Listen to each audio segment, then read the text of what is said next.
उस शख्सियत की क्या पहचान कराऊं जिसके लिए पहले ही तालियां आसमानों तक पहुंच रही हैं।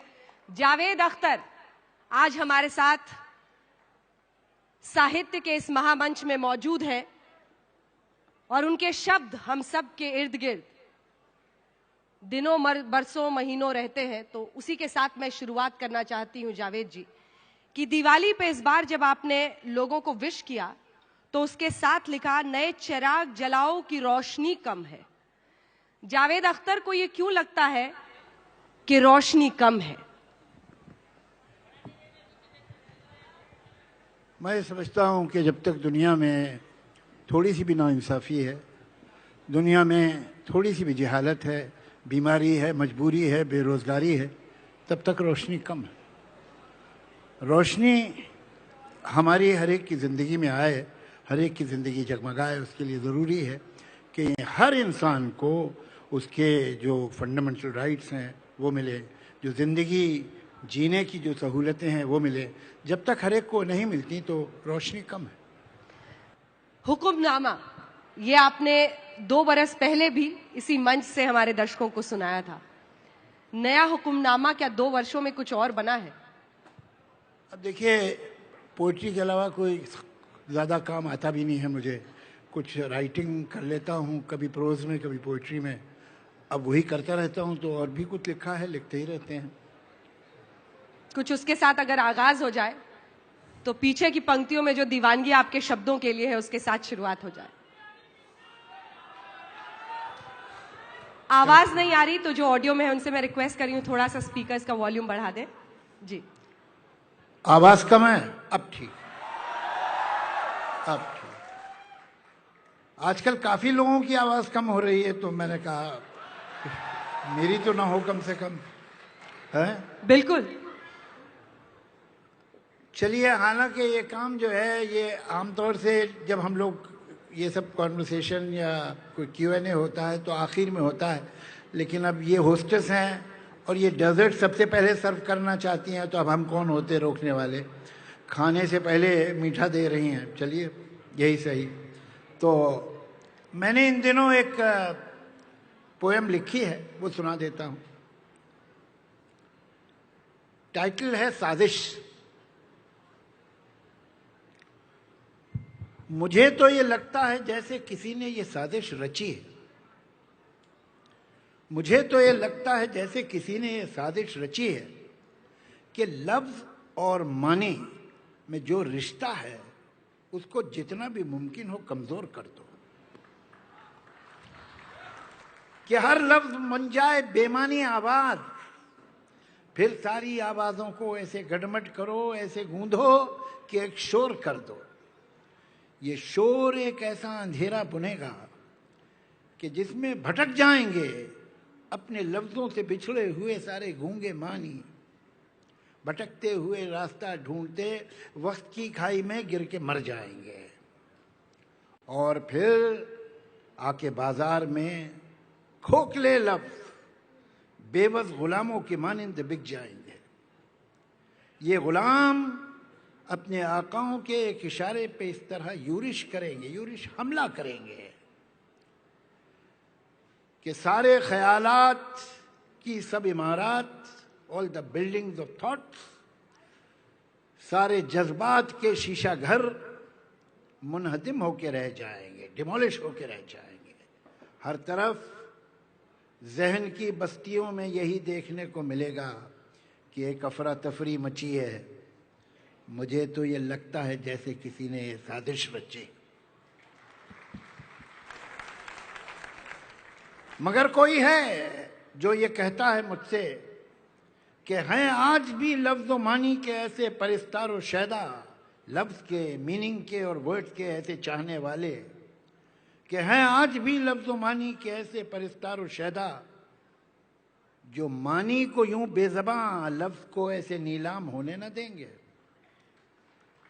अभी ऐसे दीवाने हैं जो ख्यालात का, सारे जज्बात का, दिल की हर बात का ऐसा अंजाम होने नहीं देंगे। अगर ऐसे कुछ लोग हैं तो कहाँ हैं?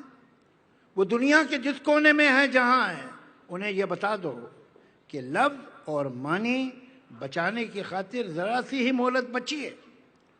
मुझे तो ये लगता है जैसे किसी ने ये साजिश रची है। आपकी इस कविता के साथ लगा कि वाकई मोहलत कम है, समय कम है, लेकिन क्या पकड़ना है, क्या संभालना है, क्या रोकना है।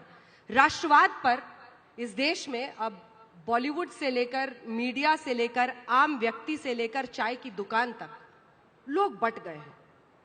सोच, शब्द, सब। चाय की दुकान का क्या जिक्र है? मीडिया ये अचानक ही चाय की दुकान पे क्यों चली गई आप? क्योंकि चर्चा वही है जो सड़क पर आम आदमी करता है, चाय की प्याली हाथ में लेकर। ये अलग बात है कि मोदी जी भी चाय पर चर्चा करते हैं। नहीं, वो अलग बात है। तो बड़े लोग हैं, उनकी कहाँ बात करें यहाँ। तो देखिए, कभी कभी जो विषय होते हैं उन पे लोग एक्सट्रीम स्टैंड लेते हैं, और एक्सट्रीम स्टैंड कभी सही नहीं होता। एक तरफ हम कहते हैं कि साहब नेशनलिज्म का मतलब ये है और वो है, दूसरी तरफ एक और लोग हैं जो कहते हैं साहब नेशनलिज्म तो ऑब्सोलीट आइडिया है, ये तो थॉट ही नहीं होनी चाहिए। मैं दोनों की बात नहीं मानता हूँ। सच बात ये है कि ये तो एक स्वाभाविक नेचुरल बात है कि जिस तरह आपको अपने शहर से, अपने मोहल्ले से, अपने घर से, अपनी भाषा से प्यार होता है, जिस देश में आप पैदा हुए, ये हो कैसे सकता है कि उससे प्यार ना हो आपको? ये तो अब आप इसे पेट्रियोटिज्म कहें कि नेशनलिज्म कहें कि देश प्रेम कहें, अब आप जो चाहिए टाइटल रख लीजिए, लेकिन एक चीज है जो देश प्रेम आप जिसे कहिए वो है, और वो उतनी ही नेचुरल है जितना कि आपको अपने शहर से प्यार हो, जितना कि आपको अपनी फैमिली से प्यार हो, अपने परिवार से प्यार हो, उतना ही नेचुरल है। मैं बहुत से देश में ऐसी जगह में कभी गया भी नहीं हूँ, मगर मेरी कौम जहाँ की रहने वाली है मैं वहाँ नहीं गया, मैं मेरी कौम से कभी नहीं मिला हूँ, लेकिन वो जीतती है तो मुझे खुशी होती है। ये खुशी क्यों होती है? मेरा क्या रिश्ता है उससे? मेरा रिश्ता ये है कि हम एक देश के। तो इस नेचुरल इमोशन को आप ये नहीं कह सकते कि ऑब्सोलीट है और ये तो साहब बहुत नेगेटिव। नहीं, ये है और ये रियल है। मैं अपने दोस्तों से, अपनी फैमिली से, अपने परिवार से, अपने शहर से प्यार करता हूं, मगर इसके ये मतलब नहीं कि मैं दूसरों से नफरत करता हूं, ऐसा नहीं है। और अगर ये मैं इस अपने दोस्तों को, अपने घर को, अपने लोगों को स्प्रिंग बोर्ड बनाऊं किसी और से नफरत करने का, वो ठीक नहीं है। हमारा आजकल आजमाइश जहां मैं डिसएग्री करता हूं वहां यह है कि आप वो आदमी जो आपसे किसी भी बात पे सहमत नहीं है, आप उससे कितनी नफरत कर सकते हैं, ये आपके देश प्रेम का बैरोमीटर बनाया जा रहा है। ये सही नहीं। हमारा देश प्रेम तो हमारी घुट्टी में, हमारे ब्लड में, हमारे एक रग रग में है, वो जा ही नहीं सकता। हम किसी को बर्दाश्त भी कर लें, कोई दूसरी बात कह रहा हम सुन लेंगे, उससे क्या फर्क पड़ना है हमको। और अगर हम नहीं सुनेंगे तो हम अपनी परंपरा, इस देश की जो परंपरा है, इस देश की जो ट्रेडिशन है, उसको इंसल्ट करेंगे। हम लोगों में खास बात क्या है? How we are different from so many. Asia का जब आप मैप देखेंगे तो आप देखेंगे कि जैसी डेमोक्रेसी यहाँ है, यहाँ से मेडिटेरियन कोस्ट चले जाइए, मिलती नहीं है। तो क्या बात है कि हमारे पास डेमोक्रेसी है? हमारे पास डेमोक्रेसी इसलिए है कि हम 5000 साल से ट्रेन हो रहे थे डेमोक्रेसी के लिए। हमारा जो कल्चर है, हमारी जो सभ्यता, हमारी संस्कृति हमें डेमोक्रेसी के लिए ट्रेन कर रही थी कि हमारे यहाँ डिसेंशन, डिसएग्रीमेंट, असहमत होना पाप नहीं। ऐसा है क्या? ये था हमेशा से। और जहां जहां ये था कि अगर तुम हमारे जैसे नहीं हो तो गलत है, वहां डेमोक्रेसी नहीं हो सकती। डेमोक्रेसी वहीं हो सकती है जहां हमारा ये विश्वास हो कि हमारे जैसा नहीं है, चलो ये ठीक है, ये भी अपनी जगह ठीक है। यही तो हमारी संस्कृति। अरे यहां तो एथीस्ट को सेंट मान लिया गया है इस मुल्क में, ये तक हुआ।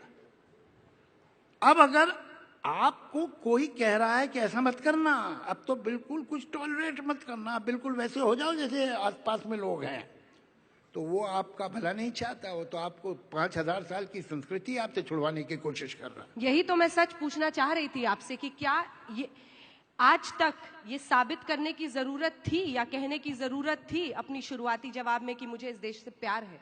क्या आज ये साबित नहीं, करना? नहीं, मैं ये नहीं कर, जरूरत के मुताबिक नहीं कह रहा हूं, मैं ये कह रहा हूं कि ये एक नेचुरल चीज है। कभी कभी हम ये भी एक पॉइंट ऑफ व्यू ना, नेशनलिज्म इज वेरी डेंजरस। एक जो आप हिटलर और इन सब की मिसालें देते हैं कि देखिए सेकेंड वर्ल्ड वॉर तो नेशनलिज्म पे हुई थी, इससे नेगेटिव इमोशन, अगर उससे आपके अंदर नफरत की भावना पैदा होती है तो गलत है, और अगर अपनी धरती से प्यार करने की भावना होती है तो अच्छा, और वही है असली नेशनलिज्म। जब लोग बात करते हैं, अभी 26 जनवरी को मुझे कहीं बोलने को बुलाया, तो मैं आपको देश से प्रेम है, हाँ साहब है, तो ये जो बताइए, अब यहाँ हम लोग इस मोहल्ले में खड़े हैं, वो सामने वो जो नाली बह रही है आपके मोहल्ले में, ये इस देश में है, देश से बाहर है? अरे भाई, तुम्हें ये इतना सा हिस्सा इस देश का दिया गया है जो तुम्हारा एक गली है, एक कोना है, तुम इससे प्यार करके दिखाओ ना, तब मालूम होगा कि देश से प्रेम है तुम्हें। तुम इस हिस्से को संभालो, हमें देश से प्रेम है। वो कहाँ किस जगह है देश? ये देश नहीं है जहां तुम रहते हो। तुम कचरा गली में फेंक रहे हो और कहते हो हमें देश से प्रेम है। ये देश की गली है भाई, तुम इसका ख्याल रखो। तो हम अपने देश प्रेम को, अपने पेट्रियाटिज्म को, अपने नेशनलिज्म को पॉजिटिव इमोशन की तरह ट्रीट करें। इसका यह मतलब नहीं कि मैं कुछ ना करूं अपने देश के लिए, कोई काम, और मैं कोई बहुत बड़ा आदमी नहीं हूं, तो मैं तो यही कर सकता हूँ कि मैं जिस मोहल्ले में रहता हूँ, जिस जगह रहता हूँ, वहाँ कुछ आसपास में ठीक ठाक कर लूँ, थोड़ा सा किसी की मदद कर दूँ।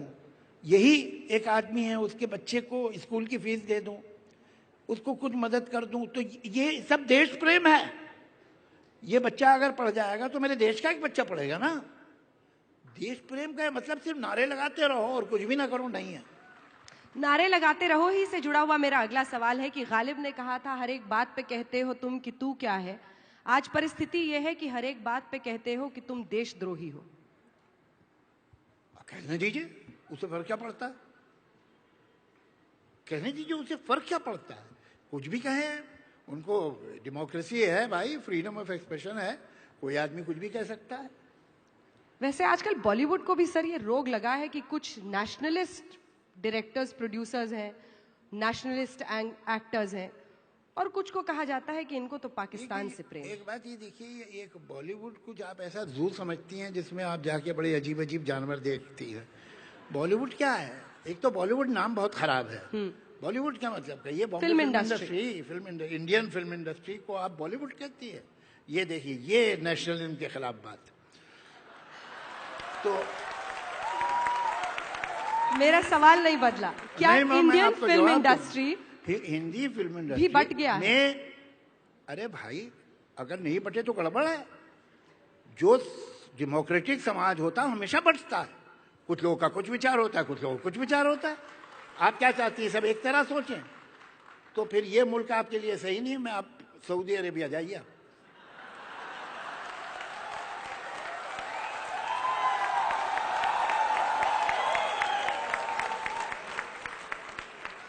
इंडियन फिल्म इंडस्ट्री अगर बटा हुआ है तो जो राष्ट्रवाद के कर्णोधार बने हुए हैं जी, वो माना जाता है कि सत्ता के करीब है। आपको मैं एक बड़ी कमाल की बात जबकि दूसरे आलोचक, आपको मैं फिल्म इंडस्ट्री के बारे में एक बड़ी कमाल बात बताऊं।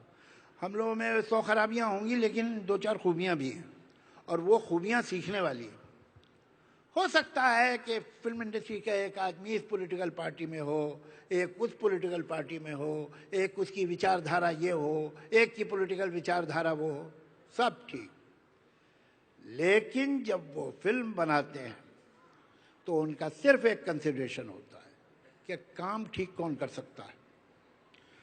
ये आदमी सही कैमरामैन होगा, उसी को लेंगे।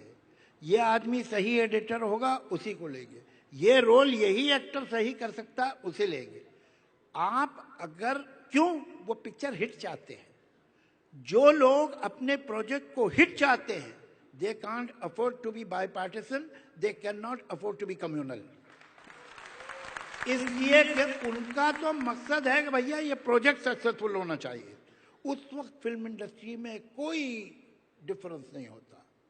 आप अगर किसी भी हिंदी फिल्म की गौर से देखेंगे, जो एंड में आता है ना, टाइटल रोल होते हैं, तो हर कास्ट का, हर रीजन का, हर धर्म का, हर वर्ग का आदमी एक यूनिट में मिलेगा। इसलिए कि कंसिडरेशन ये है कि पिक्चर हिट होनी चाहिए, और जिन लोगों का कंसिडरेशन होगा कि देश हिट होना चाहिए, वो कम्युनल नहीं हो सकते। अगर कम्युनल है तो इसके मतलब है सुपर हिट नहीं करना चाह रहे देश को। तो सुपर हिट्स का सिलसिला आपने दिया अमिताभ बच्चन जैसे किरदार को एंग्री यंग मैन के किरदार के जरिए, और वहां से एक पूरा सिलसिला शुरू हुआ उनकी जिंदगी की कामयाबी का। आज के वक्त क्या परिस्थितियों को लेकर जावेद अख्तर वही एंग्री यंग बोल लूं? नहीं, मैं नहीं समझता। मैं तब वो एक वक्त था, तब वो हो गया। चीज़ें वापस भी आती हैं, ऐसा नहीं, लेकिन बिल्कुल वैसी नहीं आती जैसी होती हैं। जैसे आपके फैशन देखिए, घूम फिर के आ जाते हैं, लेकिन वो थोड़े से बदल के आते हैं, सेम नहीं होते। उसी तरह मैं समझता हूँ कि आज वो जो एक पहला गुस्सा था, वो जो एक पहला फ्लैश ऑफ एंगर था, उस वक्त हम एक ड्रीम से निकले थे, ड्रीम शटर हुआ। हमें लगता था आज़ादी के बाद सब अच्छा ही हो जाएगा, उतना नहीं अच्छा हुआ जितना कि हम सोच रहे थे, तो कहीं डिसअपॉइंटमेंट था। अब तो हमने बहुत सारे डिसअपॉइंटमेंट देखे हैं, देखते ही रहते हैं, तो अब आदत हो गई है थोड़ी सी डिसअपॉइंटमेंट की। तो अब मैं समझता हूँ कि अब जो आइकॉन डेवलप होगा वो एक रीजनेबल आदमी का आइकॉन होगा, जो कि गुस्से में नहीं है मगर उसूल का आदमी है, और वो इनजस्टिस को एक्सेप्ट नहीं करता, मगर उसके अंदर उस तरह का वाइल्ड पैशन होगा, ये जरूरी नहीं है। इसलिए कि हमारा समाज भी थोड़ा मैच्योर हुआ है पहले से। इस सेशन में क्या सर डिजर्ट पर पहरा है, स्वीट डिश पर? नहीं, बिल्कुल नहीं। तो शुरुआत की थी, अगर आपके कुछ मैंने तो एक सुना दी जी, जब आपका मन करे तो फिर मैचिंग लाइंस कुछ मिले मौके के हिसाब से। वजह क्या है? सवाल समझ में नहीं आ रहे। आपकी हर बात उतर रही है, हर किसी के जहन में उतर रही है, और पीछे की कतार से आती तालियां। आपने सोचा इसको एक पोएम पे लगा दूं, जल्दी जल्दी सोचो कि आगे पूछना क्या। तो आपको 2 मिनट का इंटरवल दे देते हैं, ऐसी क्या बात है? सर, हमें कोई इंटरवल नहीं चाहिए। अच्छा, आप पूछिए, आपके जवाब खत्म होने के पहले 10 सवाल दाग दूंगी। बोलिए।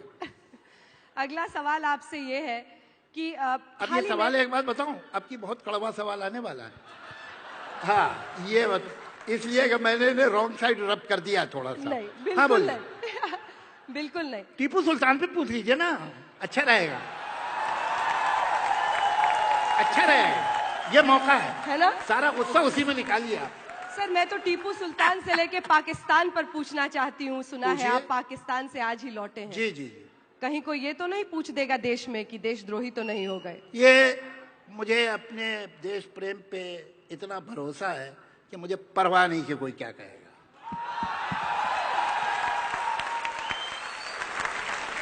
और मैं अभी लाहौर से आ रहा हूँ, 2 दिन के लिए लाहौर गया था।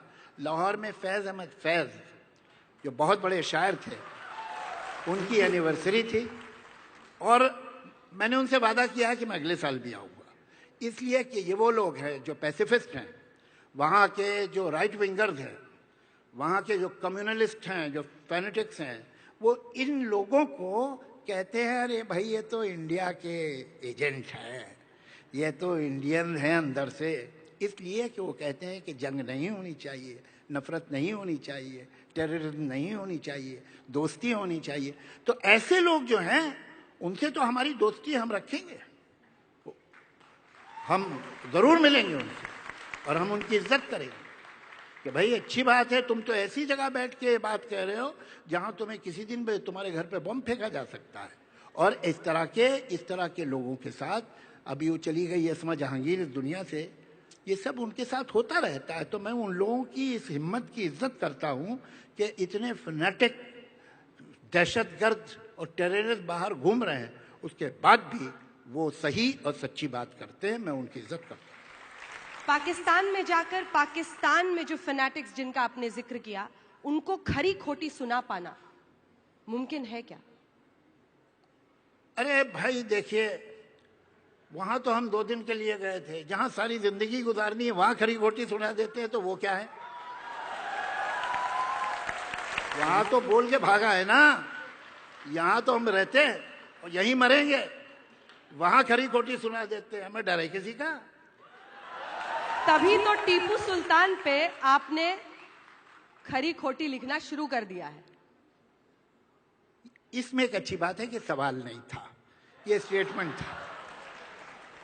आगे चलिए। टीपू सुल्तान पर बात की जाए। आपकी मर्जी। टीपू सुल्तान के खिलाफ लिखना क्या मुमकिन है? बहुत आसान है आज की परिस्थितियों में जावेद जी? खिलाफ लिखना या उनके समर्थन में लिखना क्या आसान है इन परिस्थितियों में? लिखा? आपने लिखा? हाँ, देखिए क्या होता है, मैं आपको एक बात बताऊं, जो कम्युनल मुसलमान है ना उन्हें सेकुलर हिंदू बड़े बुरे लगते हैं, और जो कम्युनल हिंदू हैं उन्हें सेकुलर मुसलमान बहुत बुरे लगते हैं, बिकॉज ये लोग गलत प्रूफ कर रहे हैं ना दूसरे को। तो हमें हिस्ट्री में, मतलब आप अगर जरा सा याद करेंगे तो जो कम्युनल मुसलमान थे वो तो महात्मा गांधी की भी इज्जत नहीं करते थे, लेकिन अच्छी बात यह है कि कम्युनल हिंदू भी नहीं करते थे। तो जब तक के दोनों तरफ से कम्युनल लोग आपको नापसंद करें तो फिर आप कोई ठीक काम कर रहे हैं। मुझे तो जो कम्युनल हिंदू हैं वो भी हेट मैसेज भेजते हैं, और जो कम्युनल मुसलमान है वो भी भेजते हैं। कम्युनल हिंदू मुझे भेजते हैं कि तुम तो पाकिस्तान चले जाओ, तुम तो जिहादी हो, और कम्युनल मुसलमान मुझे भेजते हैं कि फिर तुम अब हिंदू नाम भी रख लो ना, तुम तो बिकी गए हो, समझे? तो जब तक दोनों गाली दे रहे हैं तब तक मैं बिल्कुल ठीक हूं। अगर इनमें से किसी एक ने गाली देना बंद कर दी तो मैं परेशान हो जाऊंगा। एक और नैरेटिव सर देश में बिल्ड किया जा रहा है, और वो नैरेटिव ये है कि हिंदुत्व खतरे में है, उसको बचाने अरे के भाई लिए। ये तो अभी नया नया खतरे में आया है, इस्लाम तो बहुत बरसों से खतरे में है।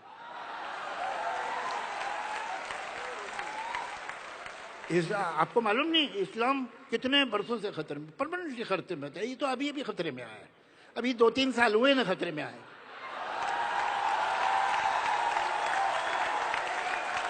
ये खतरा बढ़ेगा घटेगा लोगों के समर्थन से, या आपको लगता है कि कुछ बदलेगा? मैं एक ही बात जानता हूं कि हिंदुस्तानी अपने को तबाह नहीं कर सकता, अपने देश को तबाह नहीं कर सकता। वही करेगा जो इस देश के लिए अच्छा है। क्या है इस देश के लिए अच्छा? जो हर वर्षों की संस्कृति है वही अच्छी है। हमारे अंदर हमारी खूबी यह है कि हम में टॉलरेंस है, हमारी खूबी यह है कि हम हर तरह के विचारधारा को जगह देते रहे हमेशा, और इसीलिए हमारा इंटेलेक्चुअल मसल डेवलप हुआ है, इसीलिए हमारे यहाँ बेहतर माइंड्स पैदा हुए हैं, इसीलिए हमने प्रोग्रेस की है, इसीलिए हमारे पास डेमोक्रेसी है। हम इंटेलेक्चुअली सुपीरियर क्यों हैं? इसलिए कि हम फ्री थिंकर्स हैं।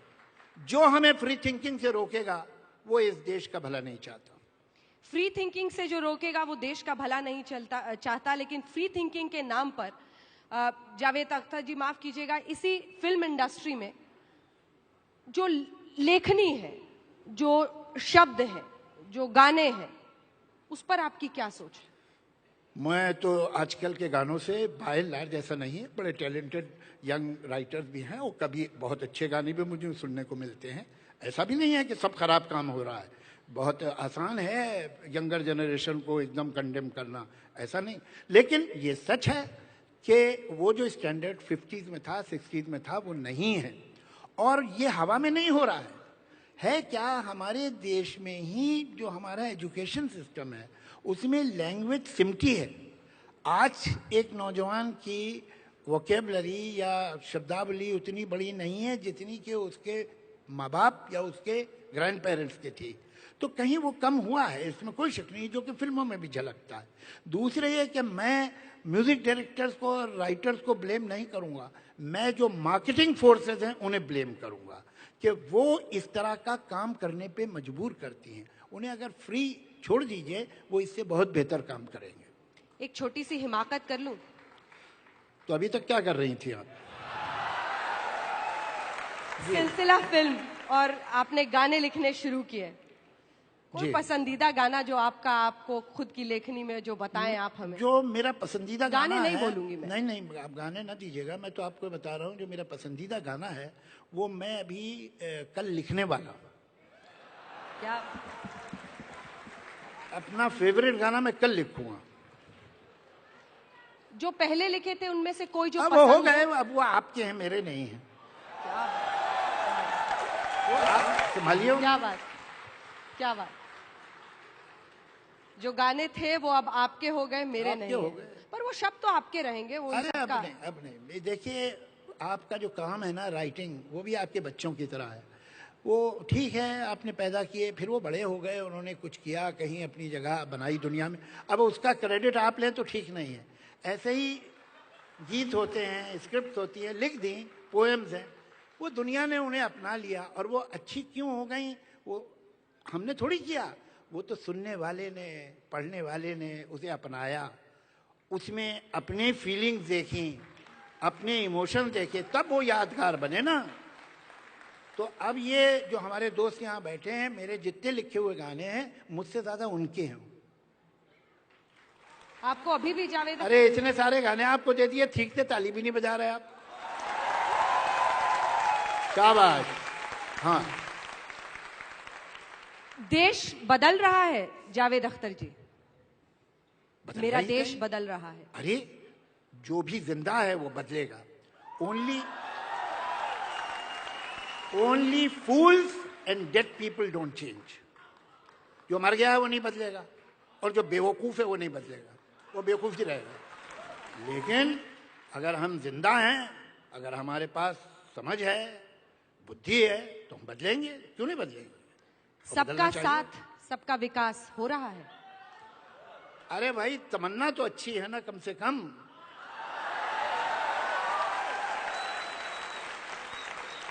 अब कोई भी उसे पूरा करे। अहम बात यह है कि यह बात सही है, अब इसे पूरा करना पड़ेगा। कौन पूरा कर सकता है? किसमें आप देखते हैं ये दमखम? ये देश, इस देश का नौजवान। मैं आपको एक बात बताऊं, मैं इसलिए नहीं बोल रहा हूं कि यहां ताली बजा रहे हैं मेरे दोस्त, यंग दोस्त। मैं दिल से कह रहा हूं आपसे कि मैं ऐसा मानता हूं कि जो आज की यंगर जनरेशन है वो हमसे और हमारी पीढ़ी से बहुत बेहतर इंसान है। They believe in justice, they believe in equality, they believe in progress, और they don't believe in words के बस आप स्पीचेस दे रहे हैं, बड़े बड़े जुमले बोल रहे हैं, उनको नहीं पसंद। बदल गई दुनिया। ये लोग बदलेंगे देश, बिल्कुल बदलेगी। लेकिन इसी के साथ सवाल ये उठता है कि कई बार, जैसा दुष्यंत की लाइन आज पहले भी मैंने कहा था कि अपने रहनुमाओं की अदाओं पे फिदा है ये दुनिया, इस बहकती हुई दुनिया को संभालो यारो। भीड़ तंत्र क्या हावी हो सकता है? क्या ये खतरा रहता है? अरे भाई देखिए, सुबह से शाम तक एक दिन एक इंडिविजुअल की लाइफ में लीजिए। मैं अपनी लाइफ में सुबह से शाम तक लेता हूँ। क्या मैं पूरे दिन में कोई गलती नहीं करता हूँ? करता हूँ, लेकिन उस गलती की वजह से मैं ऐसा तो मुझे मैं ही गलत हूँ ऐसा नहीं है। छोटी मोटी गलतियां भी इंसान से होती है, वैसे छोटी मोटी गलतियां समाज से भी होती है। लेकिन आप ये देखिए कि उसका जनरल थ्रस्ट क्या है, वो किस दिशा में जाना चाहता है, वो करना क्या चाहता है। आज का नौजवान जो है काम करना चाहता है, आप उसे काम दीजिए ना। आज का नौजवान आगे बढ़ना चाहता है, आप उसे आगे बढ़ने दीजिए। ये अजीब बात है, एक तो आप उसका रास्ता भी रोके तो उससे शिकायत भी करें, ये कैसे होगा। अयोध्या में क्या होना चाहिए?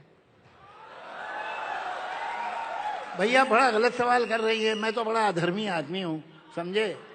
मैं तो अयोध्या क्या, पूरी दुनिया में कहीं कोई रिलीजियस जगह ना हो तो मैं तो बड़ा खुश हो जाऊं।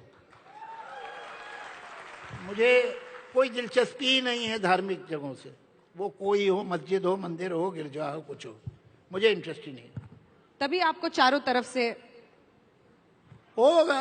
ये चारों तरफ नहीं है, ये सिर्फ दो तरफ है, दो और तरफ हैं जो मेरी तरफ है। क्या बात। लेकिन कट्टर है दोनों तरफ से, वो आपको इसी वजह से अटैक करते हैं। ये सब ये कट्टर, ये वक्त देखिए, समय का पहिया चल रहा है। ये लोग कोशिश करते हैं कि पहिया रुके बल्कि पीछे जाए, वो नहीं हो सकता, ऐसा नहीं होता है। कुछ अड़चन थोड़ी बहुत होती रहती है। ह्यूमन हिस्ट्री में 4-5 साल 10 साल तो कुछ भी नहीं होते ना। आप जब हिस्ट्री पढ़ रहे होते हैं इम्तिहान देने से पहले, तो जल्दी में जब पेज उलटते हैं तो एक की जगह 2 पेज उलट गए तो 100 साल निकल जाते हैं, समझिए आप। तो ये इस वक्त को इतनी इंपॉर्टेंस मत दीजिए, इसकी सिर्फ इंपॉर्टेंस ये है कि इस वक्त में हम जिंदा हैं, गुजर जाते हैं जमाने।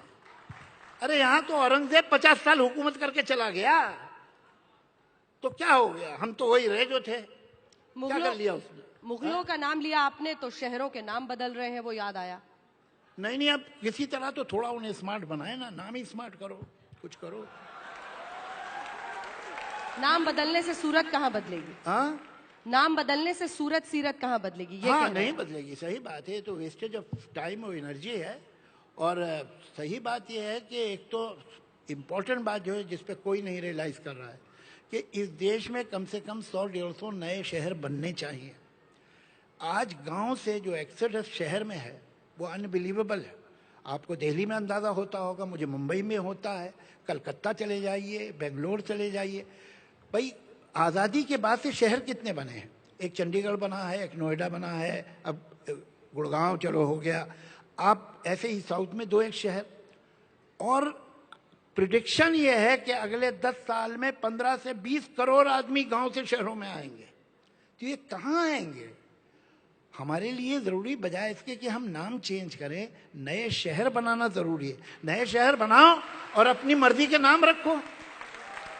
वो पुराने ही शहरों के नाम चेंज करके थोड़ी काम चलने वाला है। वी नीड न्यू सिटीज, बहुत इंपॉर्टेंट है। इसलिए कि वरना इन शहरों में इतना सोशल टेंशन हो जाएगा, जो कि आप ऑलरेडी दिल्ली में देख रहे हैं। आपने पहली ही कविता सुनाई साजिश, कहीं ये इतिहास को पलटने की साजिश तो नहीं है? कौन सी नए शहरों का नाम बदलना या टीपू सुल्तान को लेकर विवाद पैदा करना? कुछ नहीं होता, ये सब ऊपर ऊपर की चीजें हैं, ये सब आती हैं। अब जरा एक आपको भी टीआरपी वगैरह मिल जाती है, आपका भी काम बन जाता है। तो अगर आपने इतना उसके ऊपर टेबल नहीं बजाई होती, कितने प्रोग्राम किए थे आपने इस पे?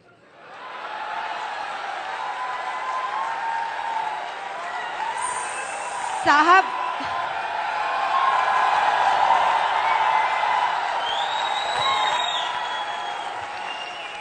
तो इतना बड़ा नहीं होता, लेकिन खैर कोई बात नहीं है, आपका भी जो बिजनेस है ऐसा थोड़ी है। तो ये तो गलत बात है, हम अपनी पिक्चरों में गाने डालें और इनसे कहें कि नहीं आप अपनी पिक्चर में गाने मत डालिए, ऐसा नहीं हो सकता। तो ठीक है, लेकिन ये सब ऊपर ऊपर की बातें हैं, ये 2-4 महीने 6 महीने में खत्म हो जाती है, कोई याद भी नहीं करता। असल बात यह है कि आप इकोनॉमिकली, आप एजुकेशन में, आप हेल्थ में, इंफ्रास्ट्रक्चर में किधर जा रहे हैं, बाकी सब बेकार बातें हैं। ये होता है जब बातें होती हैं ऐसे सुनते तो मुझे याद करना पड़ता है कब है इलेक्शन। वो ये सब तो इलेक्शन से आगे पीछे की बातें होती हैं, इनको आप सीरियसली मत लीजिए। थोड़ी सी मुझे लगता है आपने नाइंसाफी कर दी मीडिया के साथ, क्योंकि जब शहर का नाम बदलना जा रहा है साहब, दुनिया को क्रिटिसाइज कर ले, ये लोग दुनिया को क्रिटिसाइज करेंगे सुबह से शाम तक, अपने बारे में एक वर्ड नहीं सुन सकते। देखो, सवाल पूछना यही तो है सर, इस जवाबदेही को निभा रहे हैं।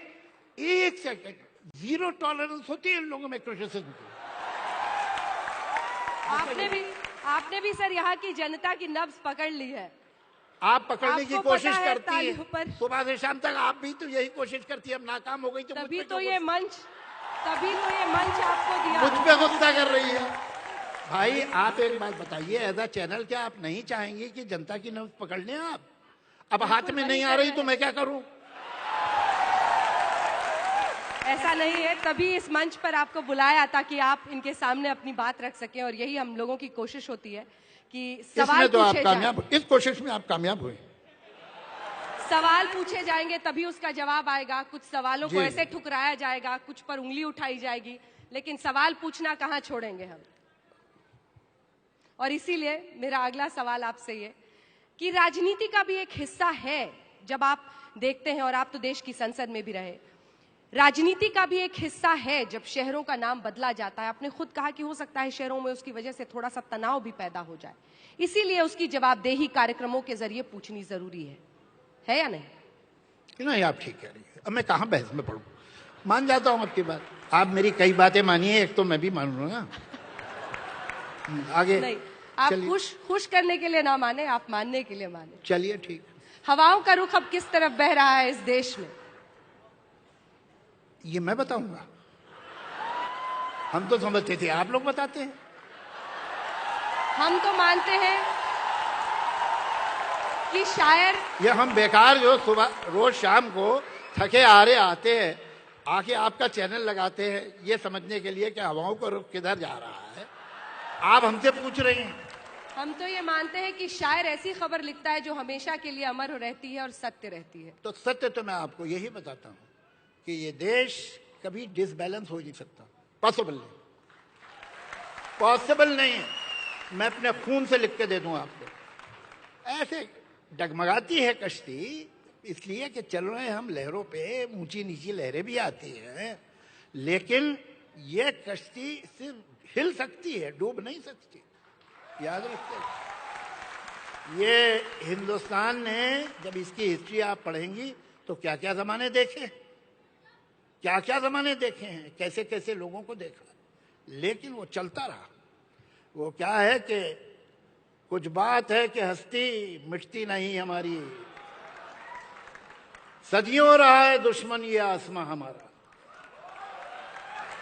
तो आप कहाँ ये कि इसने नाम चेंज कर दिया, वहां पर उसने किसी को मार दिया सड़क पे, इससे देश बदल जाना है? ये सब तमाशे हैं, खत्म हो जाएंगे। एक और बहुत बड़ी चुनौती पिछले दिनों फिल्म इंडस्ट्री, क्या पूरे देश में, पूरे विश्व में हमने देखा, जब सेक्सुअल हैरेसमेंट को लेकर, सेक्सुअल हैरेसमेंट पर हमने देखा और फरहान अख्तर ने भी खुलकर उसके बारे में लिखा। इस पर आप कुछ कहना चाहेंगे? आपको लगता है कि जो सोशल मीडिया के जरिए कई बातें सामने आई उसको लेकर एक जिम्मेदारी दिखाई गई? बहुत अच्छा जो हुआ, बहुत अच्छा, और ये बहुत जरूरी था, बहुत जरूरी है। देखिए इस समाज में कोई भी जो वर्किंग वुमन, आमतौर से, मैं सबको तो नहीं कहूँगा, मगर सच ये है कि almost 90% girls and women suffer some kind of harassment, कहीं ज़्यादा कहीं कम, कहीं हल्के से कहीं जोर से, लेकिन होता है। और इसके खिलाफ आवाज़ उठना बहुत ज़रूरी है। और ये प्रॉब्लम सिर्फ ये कोई महिलाओं का प्रॉब्लम नहीं है, ये हर शरीफ आदमी का प्रॉब्लम है। और मैं ऐसा विश्वास रखता हूं कि ये जो हुआ है इससे बहुत से लोगों के दिलों में डर बैठा होगा, अभी ऐसे हिम्मत नहीं करेंगे जैसे करते थे। तो ये बहुत अच्छा हो, मुझे बहुत खुशी है। आपने हर मुद्दे पर बेबाकी से जवाब दिया और कई बार घेरा भी, लेकिन इन सब के बीच मुझे लगता है कि मैं बहुत आभारी हूँ। हमेशा आप जब इस मंच पर आते हैं, अपनी बातें कहते हैं, युवा उससे प्रेरित होते हैं। तो चलते चलते एक आखिरी गुजारिश, कुछ आप अपने शब्दों में अगर सुना सकें हमारे यहाँ मौजूद दर्शकों को, तालियों के साथ पीछे की कतार से।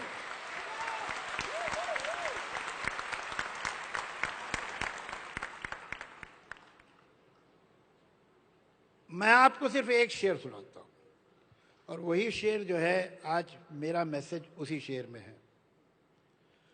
कभी तो इंसान जिंदगी की करेगा इज्जत, ये एक उम्मीद आज भी दिल में पल रही है। ये उम्मीद यूं ही पलती रहे और उस उम्मीद को हवाएं मिलती रहे। अच्छा, अब आप साफ बताइए कि अगले साल आप मुझे बुलाएंगे कि नहीं? सिर आंखों पर। मैं तो आने वाला हूं। सिर आंखों पर। बस तो ठीक है, चलिए अगले साल मिलते हैं यहीं। बहुत बहुत धन्यवाद। आप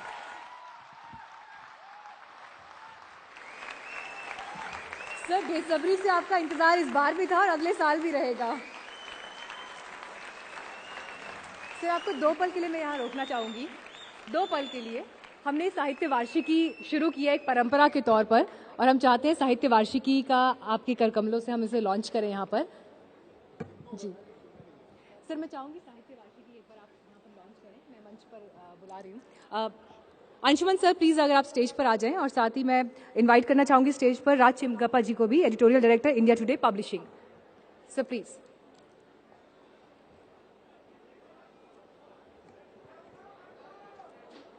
साहित्य वार्षिकी को हमने पिछले साल से ही साहित्य आज तक के मंच से लॉन्च करना शुरू किया है। स्टॉल भी वहां पर मौजूद है और इसमें ऐसे कई लेख आपको मिलेंगे जो आपको कहीं नहीं मिलेंगे, सिर्फ इसी वार्षिकी में, इसी मैगजीन में मिलेंगे।